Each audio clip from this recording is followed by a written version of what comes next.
Stu's Wrestling Podcast, #1 podcast when it comes to everything wrestling. Ooh, yeah, dig it. You're listening to Stu's Wrestling Podcast.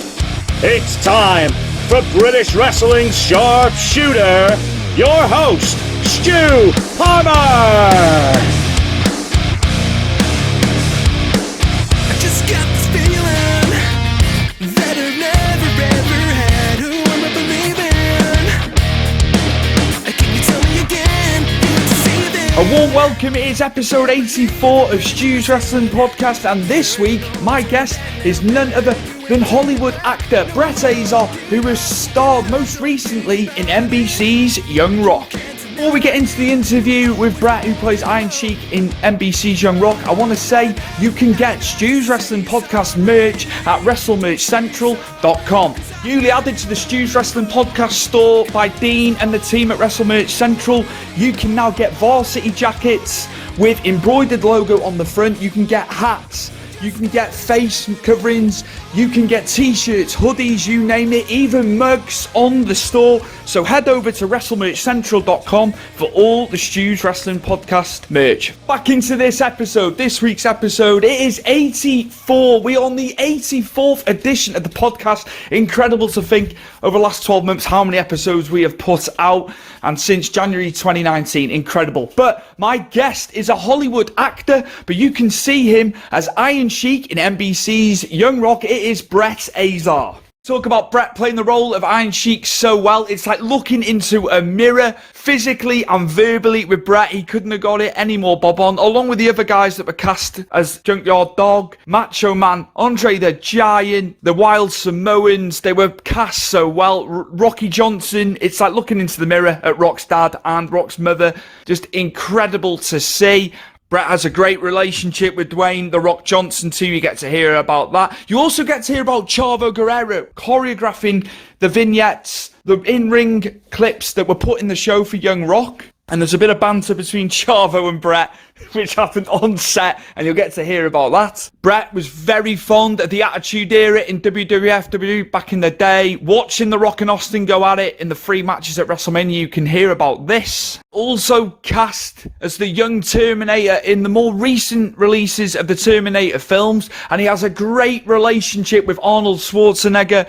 They even lifted weights and trained at Gold's Gym, the famous Gold's Gym in Venice Beach, where Arnie frequents, as we see on social media and on videos. One thing I did take away from doing the interview with Brett was the camaraderie and the closeness of the cast from Young Rock. They had to quarantine. They filmed it last year in Australia due to the pandemic, but he got to tell us about how close the cast were on set. It was really nice to hear, really humbling and sobering to hear that. So without further ado, my guest, the star of NBC's Young Rock. He played the Iron Sheik so perfectly. It is movie star, actor, Hollywood star, Brett Azar. Enjoy. My guest, all the way from New Jersey, by way of Iran, if he does his character from NBC's Young Rock, it is Brett Azar, who played the Iron Sheik in Young Rock. Can I just say how amazing and how perfect you did the Sheik? Incredible. It was like looking into a mirror, verbally and, seeing you physically. So, yeah, thank you ever so much for coming on Stu's Wrestling Podcast today. Thank you. Thank you, Baba. I love you, Baba. How was it? How were you approached to do NBC's Young Rock? Completely randomly. We were in quarantine. It was the middle of last summer. So everything in America was shut down. There was no acting whatsoever. I wasn't leaving the house unless it was to the grocery store. I built a gym in my backyard. And again, we weren't doing anything or going anywhere. So I had no plans for anything. And I looked at my fiance. I was like, I've never shaved my head before. Can I shave my head? She's like, yeah, let's see what that looks like. So I shaved my head. We both look in the mirror, and I'm like, yeah, that's not a good look. And I was like, all right, I'm going to grow my hair back. Don't worry. And 3 days later, I got the call to audition for Young Rock. And they told me it was for the Iron Sheik. And I was like, wait a minute. I shaved my head before I got this audition for a reason. There's got to be a good reason for it. I already looked the part. And then I had a 5 o'clock shadow, and they were like, "Can you grow a mustache out?" And I was like, "I'm Lebanese. That mustache will be here in a week." But I did the first audition, and I did the second audition, and they really wanted to hammer in if I could do the voice. But I was doing like the promo voice, like, "I'll break your back, I'll make you humble, crush you, put you in camel clutch." And they were like, "All right, but can you do like the toned down, like behind the scenes Sheik?" And I was like, "Okay." So I went and watched documentaries every day and YouTubed every day for an hour. Like every time I did my cardio, I was just watching documentaries on the Sheik. And then it was, "Come over here. Yes, come to Papa Sheik." It was all higher register. It was soft. It wasn't, "You jabroni punk." It wasn't that. So, and apparently they liked what they heard. So they gave me the job and flew me out to Australia and say la vie. The stars align perfectly there. You're saying shaving your head. You obviously got through the auditions as well. Did you have any chats with Dwayne leading up to getting the part, or was it somebody else that cast you, or did he know? No, it was a casting company that cast me. Yeah. And then it was through $7 and through NBC that did the final decisions. Nanachka Khan, man, I never say her name right. Notch, the creator of the show. She had a big part in choosing who was the actors to portray the wrestlers. But with Dwayne, the conversations with Dwayne were on Zoom. It was after we were all in Australia. DJ was still in Atlanta filming another movie, but we were doing the cast script reads, and he would jump on and talk to us there. And he got really emotional after one of the readings. It was a good episode about his mom, and he was saying how much he appreciated everyone, doing so great and putting so much effort into the characters. And I was just like, "It's okay, Baba, to cry. We love you, Baba. You cry. We love you." And he was like, "Oh, Sheiky, baby. We love you, man." And it was a good moment. It's incredible. It's also the casting of the other characters. You couldn't have got it. They could not have got it more spot on. I know, and I know you see this in films and movies when you obviously take on a real life person, but you couldn't have got it more bob on. I mean, Rocky Johnson. It's like looking into a mirror. Rocky's mum as well. Just right. You couldn't have got it. NBC put out a commercial that had all the wrestlers, the real life wrestlers, and it morphed into the actor playing the wrestler.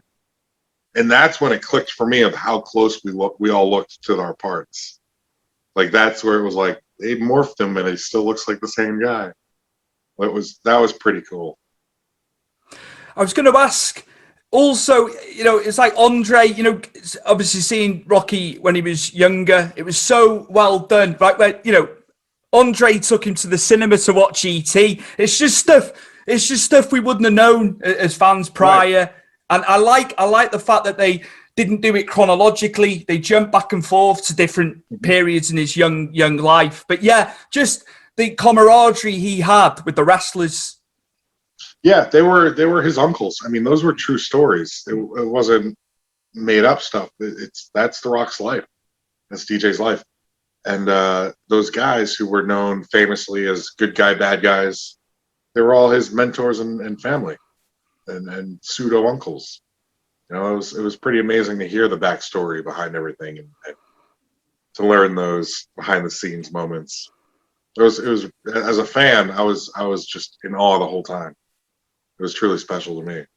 And also his grandma, just the lady that played his grandma as well, brilliant, just unbelievable. You just gravitated to all the characters. It's just so perfectly, it's so perfectly done from a wrestling fan standpoint. The whole cast was great, and it was being a part of that cast was like nothing else I've experienced as far as an acting gig, because like on set, on camera, we were all a big family, right? Offset, we were all a big family. We all quarantined together. We all stayed in the same hotel. And a lot of the cast were Samoan by nature. And Samoan culture is very family orientated. So we always had these, like, there was always planning to do group stuff. So when we were on off days, not filming, we were doing barbecues on the roof together. We were going out in Australia and seeing the sights. And then even on days where half the cast was filming and half wasn't, we always still wanted to do stuff together. There's always some kind of family event every day. And so, I mean, normally you're in New York City, director yells cut, that's a wrap, everyone goes back home. There's no out of filming relationship. But this, we were a family on and off screen the entire time we were there, and it was incredible to do that. How long were you out in Australia for, Brett, for filming? So you mentioned that there's the 3 different timelines. Yeah. They had the wrestler timeline out there from September to end of November, December. And then they focused on high school. And then finally, Uli with the college timeline wrapped up in February. I think just like the day before the premiere, or maybe even after the premiere of the first episode. They weren't completely wrapped. That's incredible. I just assumed before speaking to yourself, I assumed it had been maybe filmed in 2019, 2020, and it was just obviously because of the pandemic. But it all makes sense now that it was filmed in Australia, as you say. But yeah, I just felt it had been put on the back burner because of the pandemic. No, yeah, it was all, and I think, you know, a couple of the episodes that we filmed, they got the way that they were numbered in the script. They actually moved them around when they aired them. So I'm wondering if they didn't even finish the college timeline before the show was actually like 3 episodes in, because they were throwing shows like my episode. They advanced a couple times. I like the cutaway shots for the Battle Royal where all the wrestlers did like a little piece to camera, because obviously his gran was saying he was going to be at the Rumble. And I tell you, Junkyard Dog, the actor who played Junkyard Dog, I was in hysterics because it was just perfectly like him. It was just incredible. Yeah. It was so spot on. I love that, where it was just like the little vignette bit about the Rumble where you all got a little piece to camera. Yeah. How was that, doing that, shooting that? Well, for me, I'm a meathead gym rat. So my ideal acting job, I don't want a stuntman. You know, I want to do all the action myself. So when we got out of quarantine, day 1, they brought us to the ring. And Chavo Guerrero, who's a WWE champion, tag team, Eddie Guerrero, he was in the ring and he was like, "Welcome to wrestling." And for me, when I met him, because I was a fan growing up, I was like, so. Yeah. You're Chavo? And he goes, "Yeah." I was like, "I effing hate you." And he was like, "Thank you." Yeah. I did my job right. Absolutely. Like, I despise you. Like you put a bad taste in my mouth. And after that, I mean, the guy was a freaking legend, just teaching us the ropes, literally. So we did everything, like, and the other actors were like, "Wait a minute, we don't have stuntmen?" I was like, "Fuck yeah, we don't have a stuntman."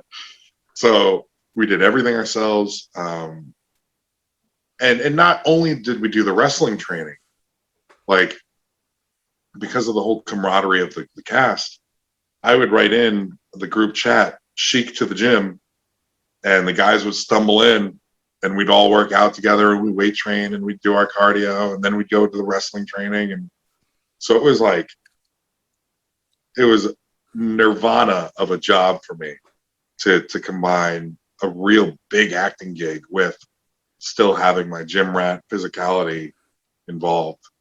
It was just so perfect. Would I be right in thinking that it is, I'm thinking of like film in terms, movie terms. Is it method acting, what you guys were doing? No, because we weren't in character at home. Nobody was method. Method is when you take that character and you'd never break it. You know, even in public. And we were, as soon as they cut, we were back to who we were, but a lot of the casting was just so naturally done that everyone, it didn't take a lot to portray who we're acting like. For Andre, he had to speak with a French accent, but he's still a 6 foot, 7 foot dude who's walking around. For me, I had to change my voice, but I'm still looking exactly the same. I'm still a physical guy. It's easy to be the eccentric Sheik, no matter where you go. I'm going to come away from Young Rock just for a little bit. Now, I've done some research, Brett, and I found out you've been part of the cast of Terminator, and I've seen some photos with the man, the legend, Arnold Schwarzenegger. Now, there's a myriad of questions I could ask you. I know time is limited, but how was it being on set with the man, the legend, Arnold Schwarzenegger? Because I know you're a big body guy as well. Sorry, I know you're a big body guy as well. So just meshing the filming and the bodybuilding, man, I bet it was just incredible. Sorry. It meant more to me than just a job. Arnold, to my life, is pretty important. I grew up without a father figure, and I would actually watch Arnold Schwarzenegger movies when I was young, like very young. And I would almost get suspended in kindergarten class because I'm drawing pictures of Arnold muscle guys with Predator with big guns, and they were all concerned that I was gonna, be a troublemaker. But I was fantastic, and I was impersonating Arnold even in elementary school. It was like nothing to do, but I always said that I want to grow up and be like Arnold, and that was like my goal in life, to be the super role model, the body, the everything that he was, good guy. So to be cast as him and to be his body, to be the naked young Terminator, it felt like this whole, manifestation, law of attraction, the universe, everything coming together. What's some of the whole lot. And Arnold, sorry. And working with Arnold, once you're on a professional level with him, he's so awesome to you. Like he takes you in, he go to breakfast, he tells you stories. We were hanging in the trailer one time, and he comes out and he goes, "There's a bunch of us out there." He goes, "A bunch of studs out here. It's like Stud Union. Let me get something with Stud Union." And he goes into his trailer and he grabs cigars, passes them out. We sit down. He starts telling stories about the 70s. And I'm just like out of body experience, just like a sponge trying to soak this all in. Never smoked a cigar before, so I'm there like crying. And I look like a fucking idiot trying to smoke this thing. And, but yeah, and so that same story that I just told about Stud Union, I told to a different group on set. And I was like, yeah, it was so incredibly cheap. I said, Stud Union, let me get some of this stuff. And they all their eyes go. And Arnold walks up behind me, and he heard me impersonating him. And I was like, oh, fuck, I'm done. Like, I'm going to get fired.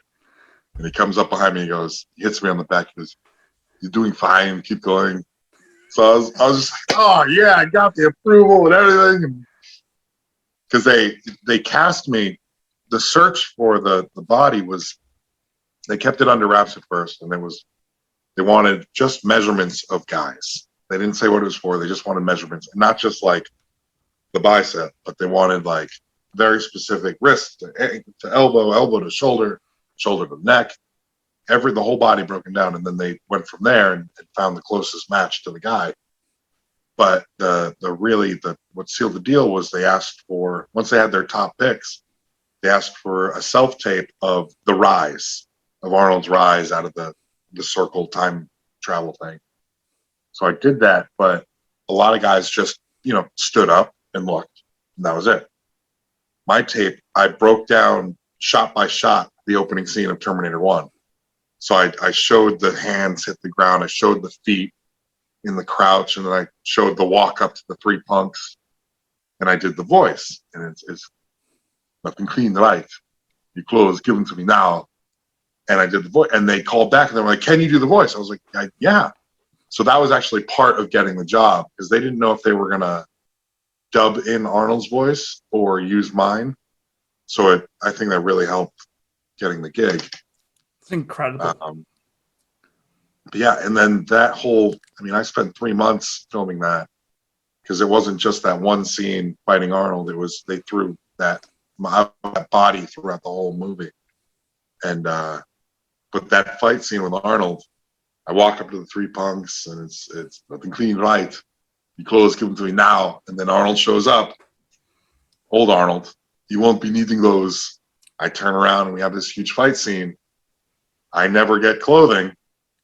And Hollywood, you think, would give you some kind of nude shorts or spandex or something nice that tucks you in. They gave me a sock. And not just a sock, but like a very thin pantyhose sock. So I'm running at Arnold, and he's running it there. He's walking towards me, and we have this huge, locomotive on locomotive train crash. And I am literally the whole fight scene just dangling away. And so Arnold and I got really close really quick. And I got known as to be the naked guy on set.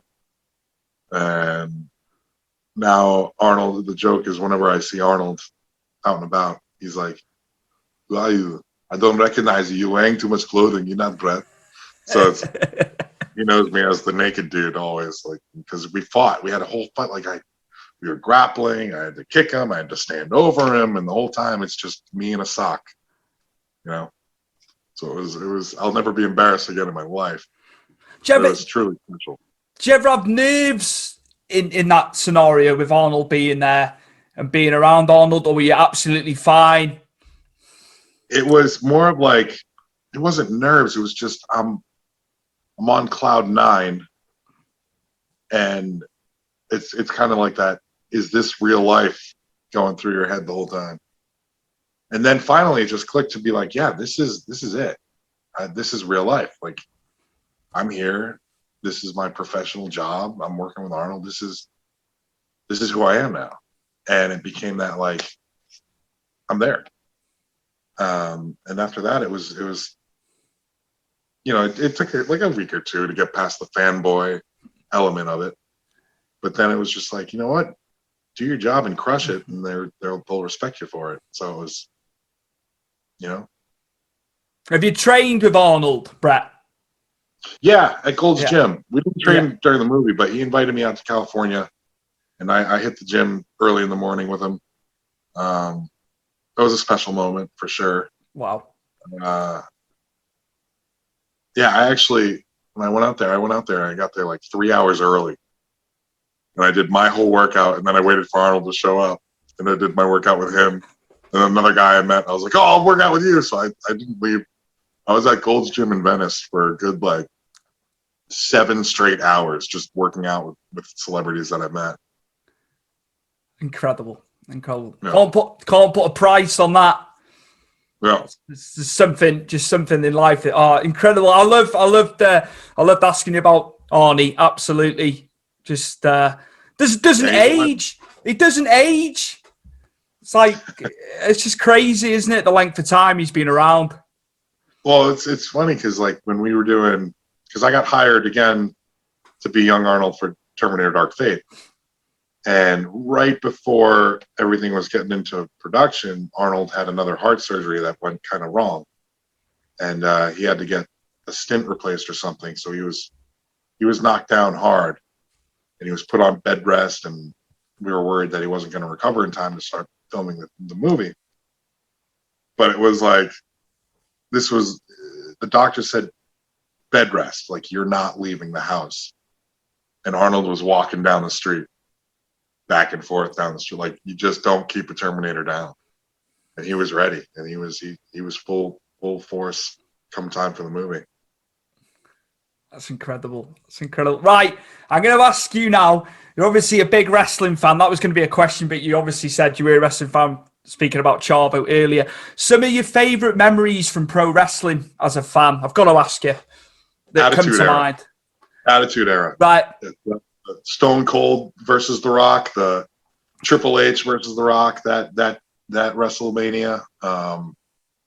NWO when Hogan had the brown with the bleach blonde mustache, and the divas of the 90s. Sable with her handprint. Yes. Yes. That was boy to man moments there.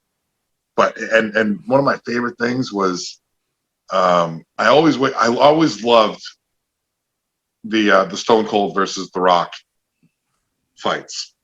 And I would wait for the stunner only because The Rock would always take the stunner and do that extra fish flop.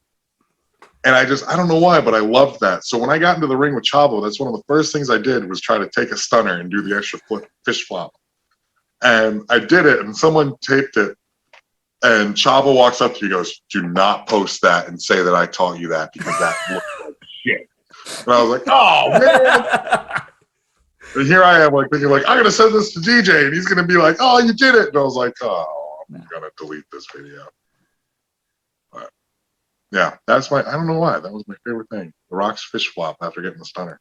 And many have tried it after. I know Vince McMahon was probably in his 60s at the time when he took the stunner. But as you say, it was just totally different to how anyone else took it. Everyone tried to replicate the move, didn't they? And they just can't. It's The Rock. It's what The Rock encapsulates. As much as everyone says about him on the mic, he could go in the ring. He was distinctive, wasn't he?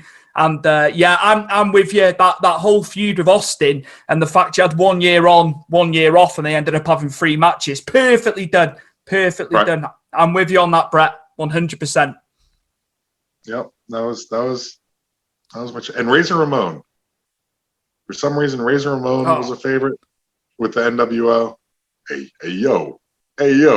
Should have been world champion. I agree. He had everything. He had everything. He had the size. He had the ability. Everyone says about Shawn Michaels in the ladder match, but I think he doesn't get enough. He doesn't get enough respect. I know he's gone in the Hall of Fame and all that, Brett. But I think Razor, as Razor or Scott Hall, should have had a title, the top title run.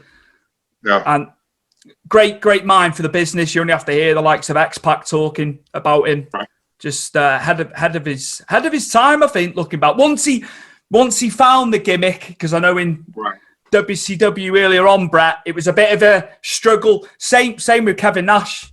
They had a few different gimmicks first. So yeah, which other guys did you like watching off the top of your head? Who springs to mind? The bigger guy. I was always a fan of the bigger guys. The Goldberg, and Batista. I started working out hard just because of those guys. And for Batista to do the same kind of time career line as DJ, going from WWE to acting, man, that makes me so happy because it's just, I idolize these guys and now they're getting the jobs and the roles in the acting world that I really want. And it's not a jealousy thing, but it's like, it gives me more hope to see guys bigger than me in the acting world that says you're too big for TV, and you got those guys being at the top of their game. It motivates me to know that I'm gonna make it in the acting world one way or another. It's gonna happen. So for them to keep getting more work and for DJ to be like the #1 actor in the nation, career, salary wise, yeah, it's not so bad to be the muscle guy anymore. I'm just wondering what John Cena will do. I know he's had a go at the acting, but you look at the level. Batista, Guardians of the Galaxy's Drax, incredible. But yeah, Cena just hasn't quite done it, in my opinion. You being an actor, I agree. I'll leave it at that. What about Steve Austin in films? Obviously, he branched out. After The Rock. He did the military film. I don't know. It wasn't. The problem is they're limited to what acting roles they're allowed to do because they're still under WWE, or they were under WWE contracts, so they can only do movies that were done under WWE production. Mm-hmm. So it wasn't, the guys who are making it on the movies that aren't WWE movies. Those are because they're bigger movies, because you got, The Rock doing everything, and you got Batista doing the Marvel movies, and it's once you get out of that WWE movie production that you can actually move forward with your acting career. That's cool. That's cool. I had to ask you about that. Now, going back to playing the Iron Sheik in Young Rock, what is your favourite line, sentence, or word to say as the Sheik? I know there's a myriad, and obviously Jabroni was his word before The Rock, and I'm sure he had the good grace to let Rocky use that line. But it was Sheik's line first, wasn't it, Brett? It was. I'm weird. And when it got inducted into the dictionary, the Rock actually made a post about it, and he's like, "Guys, I know you know me for this word, but this is not my word." And he gave credit to the Sheik, and the Sheik responded, "He's like, respect the legend, yes, brother." So I'm hoping that could be written into the, into a season. There's a Rock Sheiky connection right there. Put that in Young Rock. But my favorite whole scene when DJ's grandma brought me in and talked to me about words I can't say. That was my favorite scene. Because looking at the list of words, and a lot of people were asking, because they blurred the words for NBC, but they were like, "What did you actually say there?" And it was no shit. No fuck. No Jew. Okay, boss. And then to fast forward, after he's like, when he was looking, he's like, "No problem. The Sheik love all women." And he was so proud to say women, like I'm allowed to say women. I didn't say bitch or anything. That was my favorite scene, just because it was real. The Sheik actually had a moment where he wasn't allowed to say Jew, and he almost cried. And some of the WWE guys were telling me about it. They were like, "Yeah, he was like, no Jew," and he really said it like that. It's incredible. It's incredible. Yeah. It's honestly, and also here's a question. You'll be the man to ask. Greg Yao, was he brought in for the storyline, or was he a real promoter? Is that just an extension? I honestly don't know. I assume that it was real. Yeah, I would have thought so.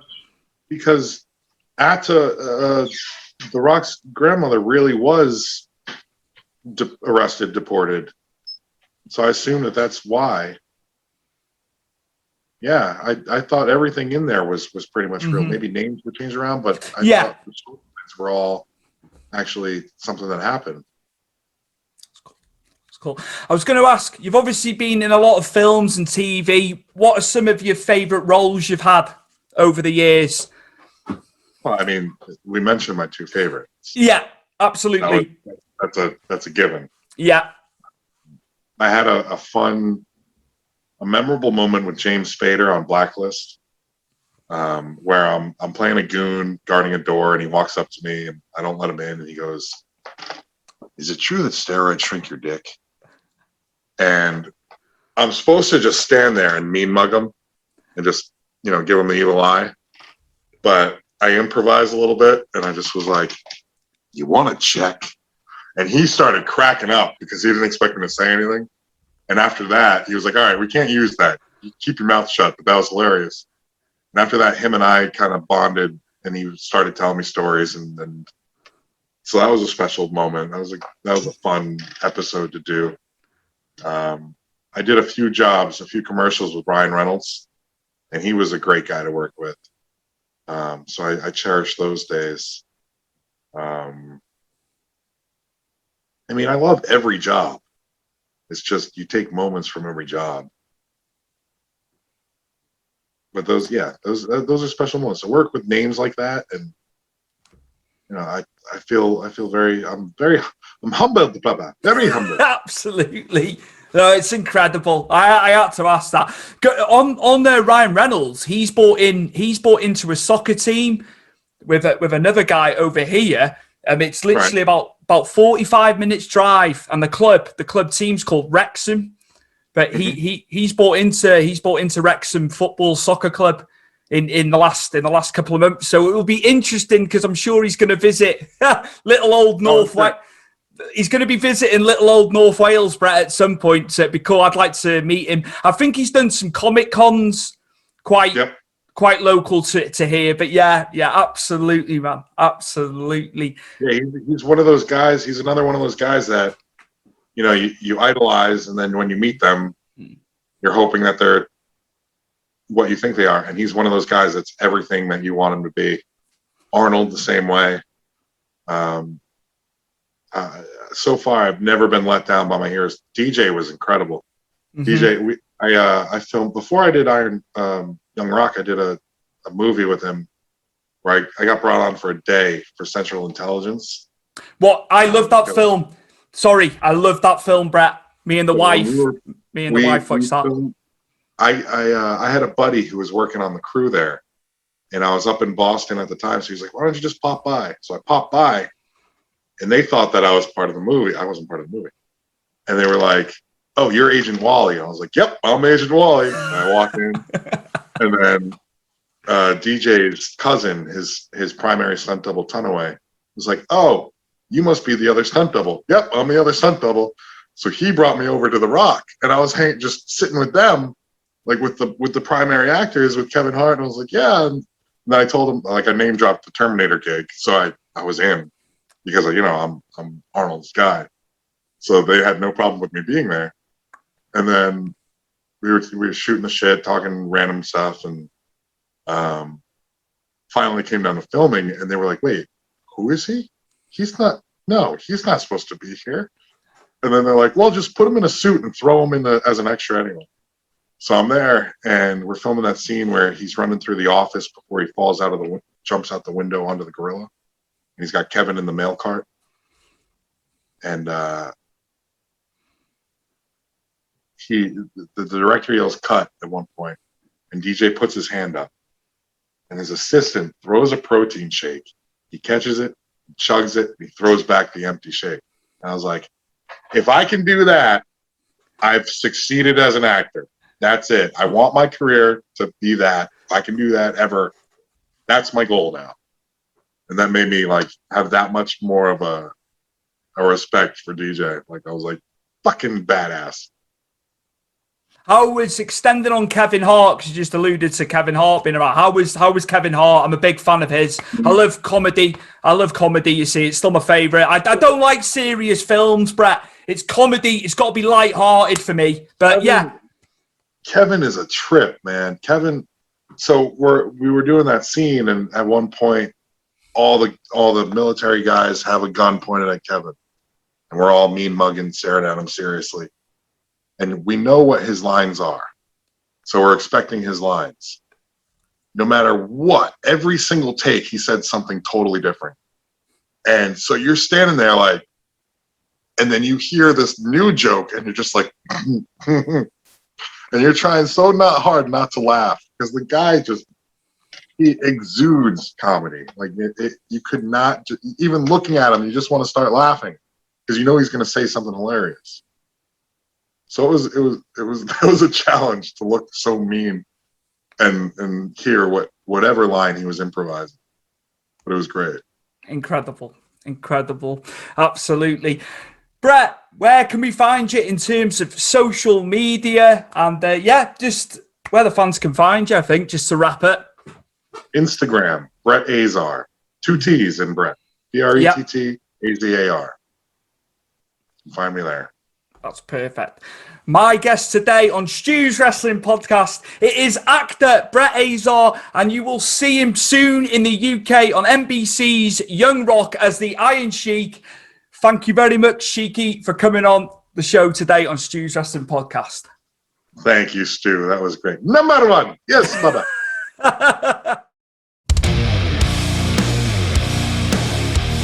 fantastic Brett Azar there. What a lovely, lovely guy. I took away as well from that interview, you know, he's met the likes of Ryan Reynolds, obviously Dwayne The Rock Johnson, Kevin Hart, and he's met these people and he said they are true to life. You know, he's never been disappointed when he's met guys that he's obviously looked up to over the years. So yeah, it was just lovely to hear. Some nice stories there about Arnold as well. It's nice to see he struck up such a relationship with Arnold because he was into the gym, he was into weightlifting, and he looked up to Arnie. So yeah, just a lovely, lovely episode there. Great stories from Brett. And I can't wait for it to be released in the UK, Young Rock. Haven't got it yet. I've managed to watch it through the US links, and I do implore you to watch the show once we get it here officially. A big thank you to Powered 4 TV for putting the episodes up on the on-demand service there. Big thank you to John Scott and Rich Crowhurst for all the support. Really appreciate it week in, week out. Nothing's ever a problem. Also, we're doing Powered 4 TV Big Fight Weekly, the MMA and boxing show with my cousin Rich and John have put on these first. It's been fantastic with that. Thank you to Chris Dutton again, as always, for the superb editing. I couldn't do this without him. And fantastic job once again. Thank you to Mike Angus for the intro, as always, to the show. Said in the beginning of the show, you can find the Stu's Wrestling Podcast merch at WrestleMerchCentral.com. There is loads of stuff, lots of different items that you can get. Mugs, hats, face coverings, t-shirts, hoodies, even the new varsity jacket with embroidered Stu's Wrestling Podcast logo on it. Big thank you once again to Dean and the team for listing my products on there. Great work, and we will see you soon for the next episode of Stu's Wrestling Podcast.